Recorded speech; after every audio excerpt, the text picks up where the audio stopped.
Well, good day, everyone. How are we today? Good. Very good to see you. Now, I suppose you already know who I am. Now, who is that? Juliette Gordon. That is correct. I am Juliette Gordon-Lowe, but because we're all friends here today, I wonder if you know my nickname. Does anyone know what my friends and family call me? Daisy. That is correct, Daisy. Now, I'm going to put down my hat over here as we are indoors. Yes, my name is Daisy, and that's what my friends and family would always call me. Now, the person who gave me that name was my uncle, because he said when I was born, "Why, I bet she'll be a daisy." And perhaps I was, although I think my parents would probably think that a rose might be a better name for me because roses have thorns. Yes, it's true. I would poke and prod just about everyone I could get my hands on to join me in my little adventures. I had many fascinations as a young girl. Now, I'm sure you do as well. Do you enjoy playing sports? Yes. Ah, yes. And what sports do you enjoy playing? Yes? I like to play soccer. Soccer, interesting. And what about you? Yes? Basketball. I, too, played basketball. Now, I have to say, when I was teaching my girls to play basketball, people were in quite a shock about it. We would practice our basketball in my own backyard. So can you imagine the pedestrians, the lovely ladies and gentlemen coming across the streets, and then they see in Juliette Gordon-Lowe's yard, young ladies playing basketball, something that was seen as a gentleman's sport. But we did, indeed. Now, I mentioned my home. Does anyone know where I am from? Where was I born? Yes, Savannah, Georgia. That's very good. Now, Also born there. you were born in Savannah as well. Isn't it a beautiful place? I certainly loved growing up there. And I have to admit, I was quite homesick sometimes when I had to leave my home in Savannah to go off to boarding school. Now, do you know what boarding school is? Would you like to sleep at your school? No. Well, it wasn't exactly like that, but we did have our own dormitories and our rooms, but we did have to stay away from home to get our education. I went to several boarding schools, one in Virginia, one in New York, all along the East Coast, and I did have a wonderful time there. It was a time where I also got to explore my fascination with art. Now, do we have any artists in the room today? Oh, I figured as much. What do you enjoy when it comes to art? Painting. Why, that's my favorite. Well, it must be a tie between sculpting and painting, as I was taught in both. But I particularly enjoyed oil painting. And I was taught by a very well-known landscape artist, Mr. Ware. Now, I feel like painting landscapes was particularly enjoyable for me because I also love nature. Do you enjoy being out in nature and hiking and camping? I can see that you are scouts already, so I would expect so. Now, that's right. I was born in Savannah, Georgia in 1860. And now, I was born on a particular night, though, and this is a holiday. Yes. Halloween night. That's correct. Very good. I see you've done your research about me. It's true, I was born on Halloween night, and I'm sure that thrilled my mother. But as a child in the 1860s, there was something going on in our country, and I was even younger than you are during this time and didn't quite know what was going on myself. But are you aware of a war that was between the states in the United States? What do you call that war? Yes. Yes. Yes. Oh, we have some guesses here, but have you ever even heard of something called the Civil War? Yes, the Civil War. Now, as I said, I was born in 1860, and the Civil War was during this time, so I was just a child born into this. I didn't quite know what was going on. All I knew is that my father was away from home fighting for the Confederacy. He would also often call himself a rebel and would call me his little rebel. And I also knew that on my mother's side of the family, I had an uncle who was fighting in what was called the Union against the Confederacy. So you can see how this would be quite confusing for me. One side of my family fighting on the northern side and another side of my family fighting on the south. I didn't know quite what to make of it. But I do recall that there were times when we would not have enough to eat, and our neighbors would also not have enough to eat because supplies were not coming in to the city of Savannah during the war like we would normally expect. But my mother was well prepared for this situation because she came from a family of pioneers. Now, when I say pioneer, what comes to mind? Have you heard that word before? Yes.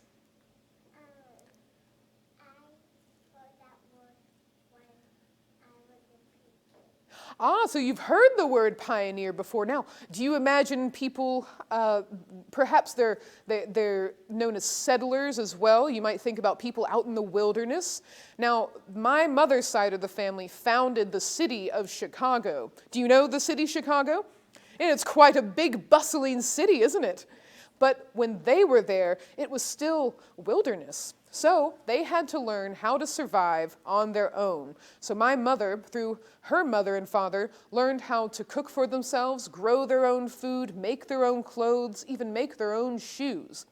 So during this time in the Civil War, my mother had an idea of how to care for her children. Now, it was still difficult, and especially difficult because our neighbors, some of them, did not like my mother because she had family on the other side of the war. But at the same time, I witnessed my mother do what she could for those people anyway. She showed them kindness even though they disagreed with her. Now, do you think she did the right thing? I agree. Now, after the Civil War, and I will get to questions, don't you worry. After the Civil War, my father came back home safely. And I did enjoy my childhood very much. I had many siblings. I am not the youngest. I am not the oldest. I am somewhat in the middle. I have an older sister, Eleanor, and then there was me, and then my sister, Alice, and then my two younger brothers, Charles and William. Now, not being the baby of the family or the oldest child, I felt like I had to carve a place for myself, and that often naturally came to me in the form of being the funny one or the jokester, or perhaps my mother would often call me, instead of Daisy, either Daisy, Crazy Daisy, or Hurricane Daisy, depending on the level of enthusiasm I was showing my current fascination. Some of the Crazy Daisy stories that my mother loves to tell, well, often include my love for animals. Now, do we also care for nature and animals? Oh, yes. And do you have pets yourselves? Yes. Oh, yes. And what kind of pets do you have? We have dogs. Oh, I love dogs. All of us. Oh, I love dogs. Now, I had a little dog named Chi-Chi when I was growing up. Oh, really? What's your dog's name? That is so similar. Oh, how about that? Great minds think alike, I suppose. Now, it's true we had my wonderful pets, but sometimes my love for animals would go to extremes in a way. Why, I recall one time, it was a very cold night, and we had a cow. And I was convinced that that cow was going to freeze to death if I didn't do something about it. So I went to the guest room, took a very thick blanket, and a beautiful one at that, and went down to the cow and tied it around its neck, thinking, well, now the cow is safe and warm. I'll go back up to my room and sleep soundly. Well, the next morning, the cow was perfectly fine, but the guest room blanket was trampled in the mud. Now, my family was not very happy about that, but it's one of those things that they understood how much I cared for others and wanted to help others. I remember coming across a poor little sparrow that had passed away, and I just felt so bad for it that I insisted that we give this sparrow a funeral. So we crafted a beautiful little box, placed the sparrow in it, and I even performed a eulogy, or very nice words to say during a funeral. So these are the types of stories that I have heard my entire life from my childhood. But I grew up being very energetic. I was very social. Now, at the same time, I also dealt with hearing issues. Now, have you ever had an earache before? Oh, yes, and they are no fun, are they? Not at all. Well, especially during my time, we didn't quite understand the workings of the inner ear yet, so many of the procedures to correct hearing or help hearing were very experimental in my time. Now, I do recall having all of these chronic ear infections, which did lead to some hearing loss, but it wasn't until I read in a magazine about a chemical substance called silver nitrate, and I read that if it was injected into my ear, it would help my hearing. Now, being the very ferocious person and personality that I am, I went to my doctor and insisted and did not leave until he agreed to perform this experimental treatment on me. To my dismay and disappointment, it actually further damaged my ear. So I lost hearing in one ear. And then as I grew older, I dealt with this challenge, but it wasn't too terrible for me until on my wedding day of all days, as my husband and I are leaving the chapel, our guests were throwing celebration rice. Now, have you seen this at a wedding before? This was a tradition of my time.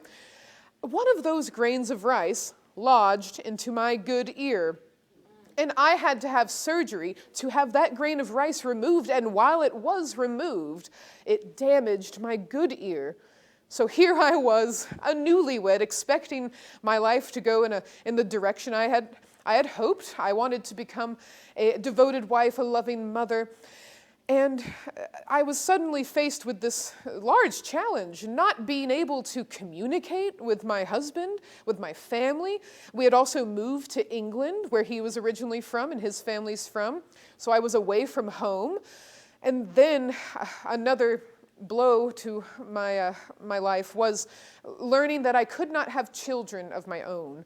And this was very sad for me. I was very disappointed by this. And as a woman during my time, as a young girl, I was expected to have a certain path laid out for me, and that path was to become a devoted wife and a loving mother, and that be my life. And while being a mother is a hugely important job, and of course being one's partner to a husband is certainly an important job as well, here I was unprepared now because I had issues within my relationship with my husband that were very hard, and I honestly was quite heartbroken over many of them.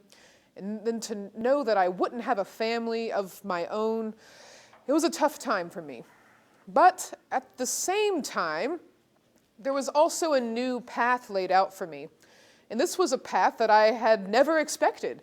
It was one of freedom and independence. Here I was, a woman of some means, and a bit later in my life now, this would be around in my 30s and 40s when I was on this path, and the world was certainly changing around me. There was new technology, like the airplane, the automobile. I had learned that women were fighting for the right to vote. So all around me, things were changing, and my life was changing too. I took it upon myself to travel the world during this time. I went to places like Egypt. I saw the pyramids. I even rode a camel. I was one of probably very few women of my stature and culture to go to the Nile River and see it for myself. I went to the jungles of India and met many new people and new cultures. And this all opened my eyes to the entire world. And it was at the same time, during this time that I met someone in England by the name of Sir Robert Baden-Powell. Have you ever heard of Sir Robert Baden-Powell? He is quite well known. Yes, do you know who he is? Yes, that is correct. He is the founder of Boy Scouts. So we just happened to be at a luncheon at the same time, and he was telling everyone about his Boy Scout organization. Now, he was a hero from the Boer War. This was a war that was fought in South Africa. And because of his reputation, he wrote a book for young men to learn survival skills. Well, instead of young men, many of the readers were young boys. And so he realized that boys wanted to know these skills. And would you believe that over 6,000 girls tried to sign up for Boy Scouts? They either used their initials or their brothers' names. So it was clear that girls wanted to learn these skills too. And that was truly what was so exciting about the idea of scouting, because as I've said already, I was quite fascinated with many things, with nature, with art, with music and theater, with skills of survival and self-sufficiency like my mother taught me. And here was one single organization where you could learn all of those things and more, and make wonderful friendships along the way. Well, I was thrilled. And of course, my family, when I started telling them about scouting and what was called girl guiding, they thought that it was just another one of my crazy daisy whims. But once I learned about the sister organization of Boy Scouts called Girl Guiding in England, I was very interested, and I soon became a leader for the Girl Guides in England. I learned all that I could during those 2 years, both in England and Scotland, and I took the ideas that I really liked, went back to Savannah, and I called my friend Nina Pape. Now, she's a well-known educator for young women in Savannah during my time. And I said, Nina, I've got something for all the girls of Savannah, all the girls of America, all the girls of the world, and we are going to start it tonight. Well, I felt well prepared from my studies and leadership in England and Scotland with the Girl Guides, but now here I was creating an organization from scratch in Savannah. But we had our first troop, 2 troops of 18 girls in 1912. Our headquarters was my home in Savannah.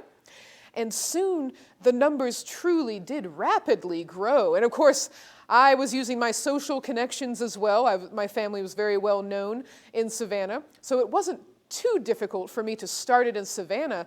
But I truly think just the opportunity to learn all of these skills was really what spread the fire of Girl Scouting, so to speak, the excitement about it.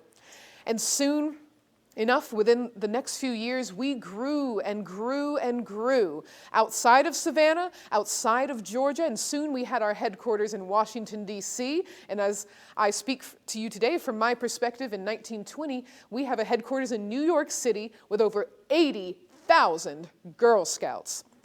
So it has been quite a success, and I have just been so thrilled to have found this in my life. You know, I had mentioned that I have been very sad that I didn't have family or children of my own, but as I stand here today, I feel as though I have 80,000 daughters now, because all of the Girl Scouts share this wonderful connection. Now that I've told you a bit about my story with the Girl Scouts, I would love to answer any questions you may have. Yes, ma'am. I know about Washington, D.C. And how do you like Washington, D.C.? I thought it was a lot busier to me, and there were far more people in Washington, D.C. when I did go there than there were in Savannah. And I'm sure you can imagine that might make one feel a little bit nervous, right? I know that Washington, D.C., that was your Washington village. This is true, yes. Now, Washington, D.C. is, of course, a very prominent place for leaders of our country. And it brings to mind that during what's called World War I in your time, or the Great War in my time, this was a particularly interesting time for Girl Scouts. Now, you can imagine that during a war, that many people have left the country, mostly men have gone off to fight in the war. And that leaves wives and families at home, and they need help and assistance, learning how to deal with those supply shortages, similar to what I had to deal with my family dealt with during the Civil War. So we were there at the right time, Girl Scouts were, to help with the American Red Cross, to help with nursing shortages. We even assisted the ambulance drivers during this time. We were very well looked upon by Mr. Herbert Hoover, and of the U.S. Food Administration, because we would help folks learn how to stretch their food, so to speak, to make their food last longer with what was called the thrift program. So you're right. I feel as though Girl Scouts were quite welcomed in the D.C. area, especially during that time, because we were helping so much with the war efforts. Very good comment you had there. Yes?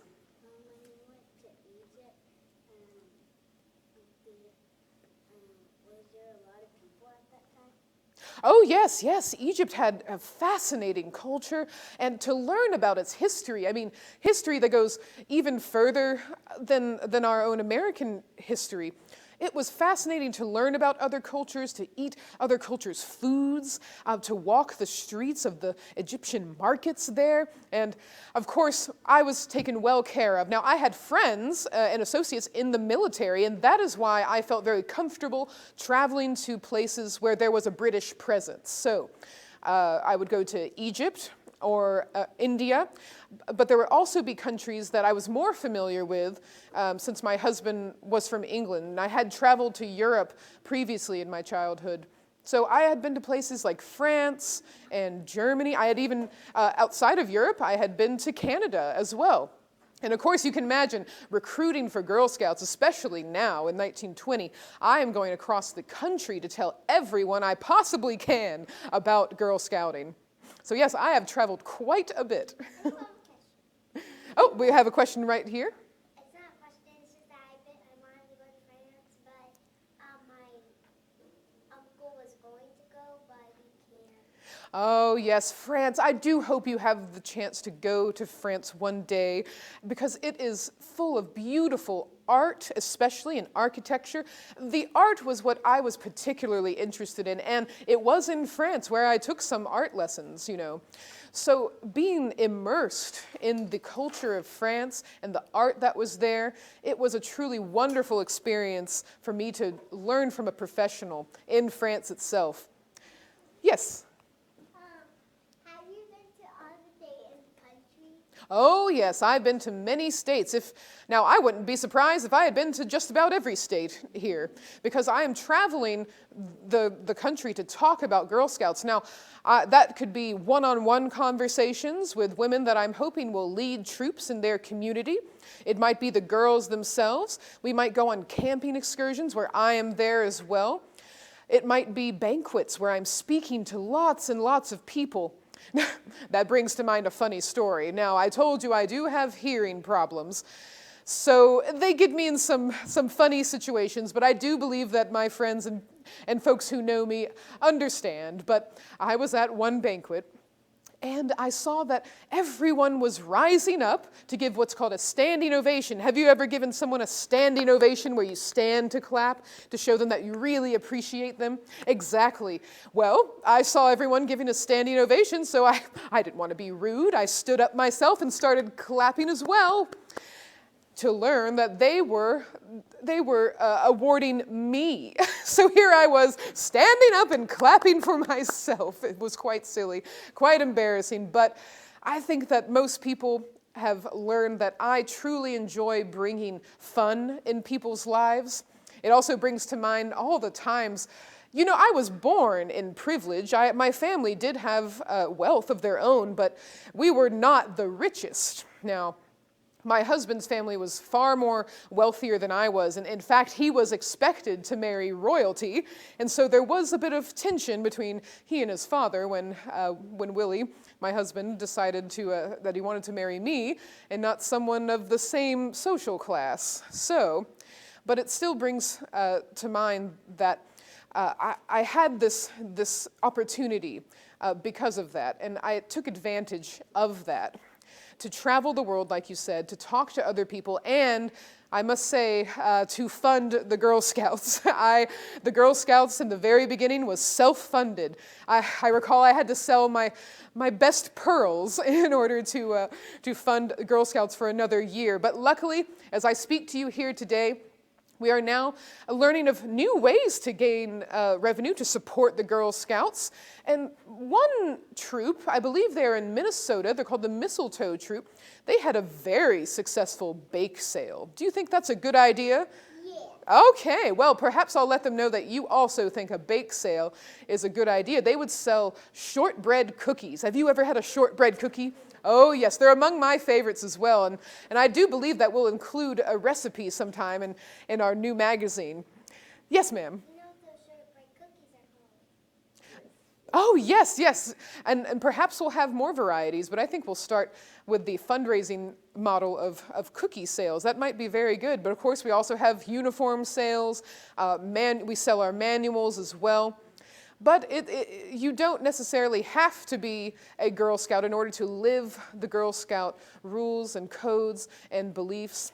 And I certainly encourage all of you to encourage your friends as well to learn about the things that you are learning in Girl Scouts, whether they earn a badge for it or not. But I'm curious, what have you learned in the Girl Scouts? What skills have you learned? Would you like to share? Yes. We learned how to sell Girl Scout cookies. Ah, so you are picking up on that fundraising model of cookie sales as well. I'll have to report back and let them know that that is a very successful model. Yes. We learned how to be safe on a computer. A what? We learned how to be safe on a computer. Ah, so using technology in an appropriate way. Yes, very good, very good. And what about you? That's what I was. Ah, interesting. Well, the types of skills that we would teach our troops, I mean, our manual is quite thick, so there's lots to learn. And of course, you learn these over years and years of being a Girl Scout. And eventually, perhaps one day, you will also lead a troop. Would you enjoy leading a troop of Girl Scouts one day? Oh, yes, it's so much fun. Now, with my troops, we would always end our sessions with tea. So it wasn't always learning a new skill. That was certainly a big part of it. But we would also have time to simply bond with each other and to be friends, to talk about each other's days, to talk about our problems. And I feel that friendship is a really big part of the Girl Scouts. Wouldn't you agree? And I see you had a question? I was just going back to when you started the Girl Scouts. Did you receive any kind of pushback from, like, society? Oh, yes. In fact, there was we'll call them a rival organization called the Campfire Girls that was led by one of the organizers of the Boy Scouts, Mr. James West, and I have tried to speak with Mr. West, but he cannot see eye to eye with me, unfortunately. Yes, there was some controversy over the fact that we wanted to be called Girl Scouts. Now, as I mentioned, I led Girl Guides in England, and indeed, when I came to Savannah, our first two troops were called Girl Guides. But only a year later, it was the troops themselves, the girls themselves, that insisted that they be called Scouts, and I could not argue with that. We were doing everything that a Boy Scout does as well, which did bring some controversy. But you know, I think we certainly proved ourselves to the entire world during the Great War, because it was Girl Scouts who were there to support those nurses, to support the families at home in their own community. So they were not only being seen everywhere in our uniforms, but they were also actively being helpful in their community and serving their community, which is what we are all about. So perhaps people don't like us playing basketball in my backyard. Oh well, they certainly appreciate the help that we have given, and I think that we have earned the respect of our community now. Yes? Did your husband support your decision to start Girl Scouts?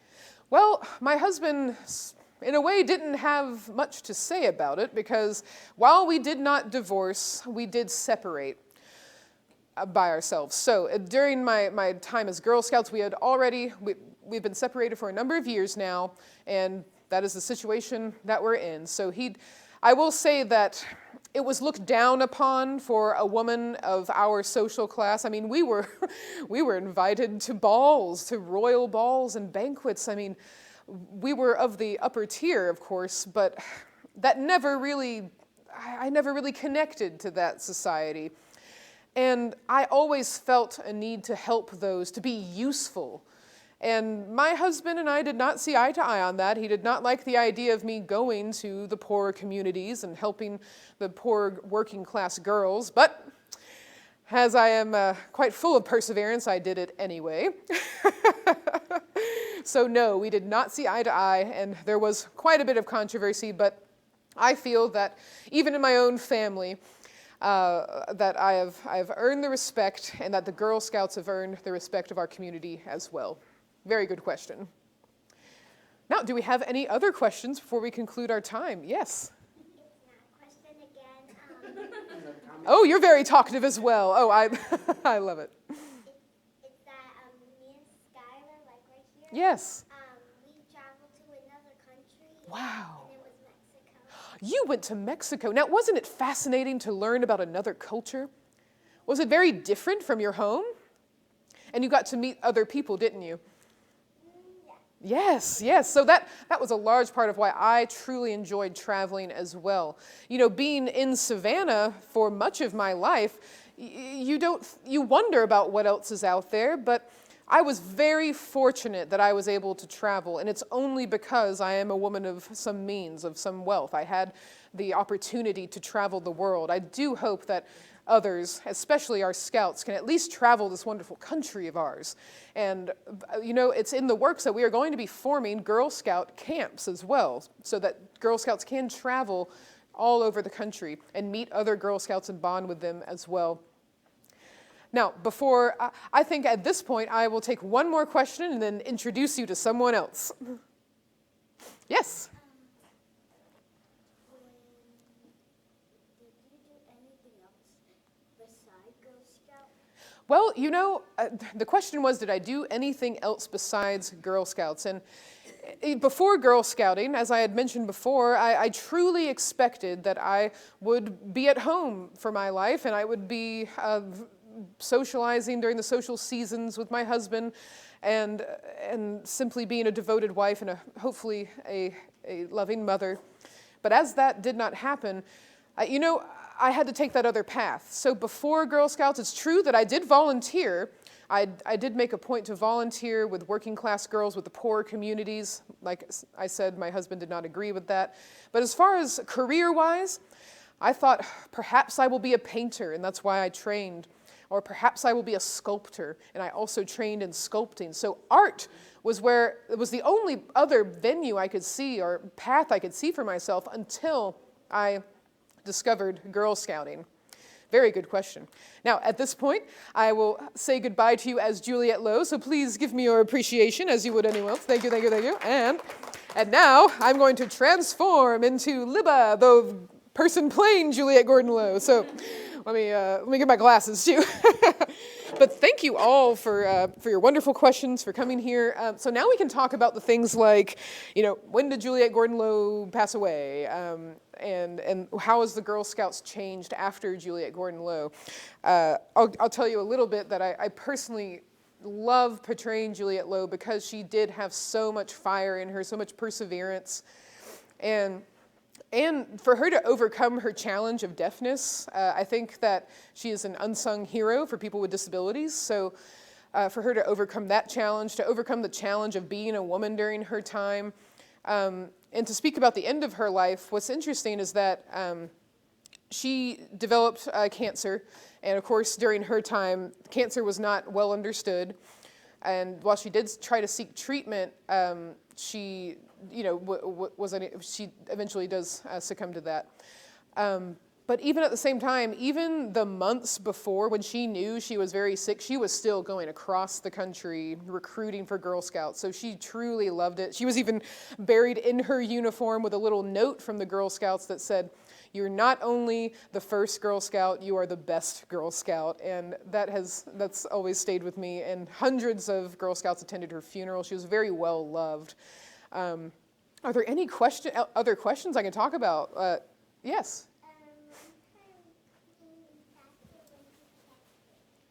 Could you repeat that? She's talking about different places they've gone to. Oh, okay, so you're very interested in her travels. Yes, you know, you can actually read Juliette Lowe's own letters to her parents. I read a letter recently where she was in India, and she was talking about, I mean, some of the comments she made were just how different it was, even just traveling through India, because the streets were different. She even came across a beautiful wedding ceremony that she described, so she got to really see life in India.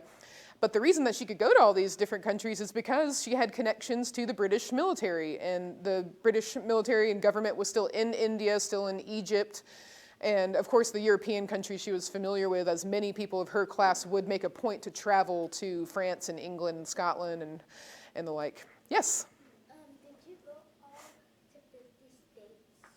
Juliette Lowe, I would believe that she went to all 50 states because she did so much recruiting, but I don't know for sure if she went to every single state.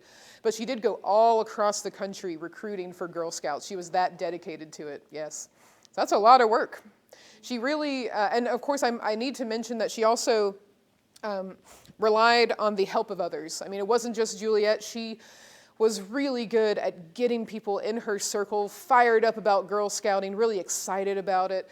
And I have to say, I read that there would be times when she would even approach women who were not that interested, but with her hearing problem, she said she never had to hear the word no, so she would use it to her advantage, like, oh, well, are you interested in leading this troop? Oh, no, I couldn't possibly. Great, well, you're all set, it starts next week, that kind of like drive, she'd be a great salesperson, I'm sure.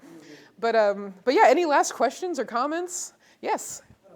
I have a question. Yes. Is she, the different scouts that we have now, is she the one that came up with all of them, or were some added like at a later time? I believe some were added at a later time. I do know that daisies were one of the beginnings. Yes, but all of the Girl Scout troops have always been, from her time, were always named after a certain flower or piece of nature. So that's a tradition that has gone on, right?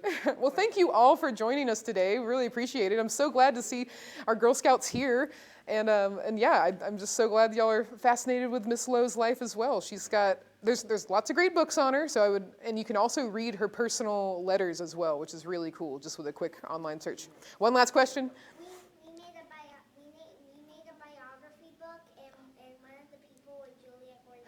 Oh, very good. So that's why you knew so much about her, isn't it? I can tell that y'all have studied. Well, thank you so much. I really appreciate y'all coming today. And thank you.